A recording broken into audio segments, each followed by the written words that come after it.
ವೀಕ್ಷಕರೇ, ತಾಯಿ ಮಗುವನ್ನು ಹೆತ್ತು ಸಾಕಿ ಬೆಳೆಸಿ ಮಗುವನ್ನು ಪೋಷಣೆ ಮಾಡುತ್ತಾಳೆ.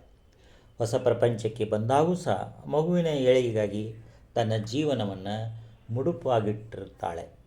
ಪಕ್ಷಿ ಹೇಗೋ ಬೆಳೆಯಲು ಪ್ರಾರಂಭಿಸುತ್ತದೆಯೋ ಹಾಗೆ ತನ್ನ ಇನ್ನೊಂದು ಗೂಡು ಕಟ್ಟಲು ಪ್ರಾರಂಭಿಸುತ್ತದೆ.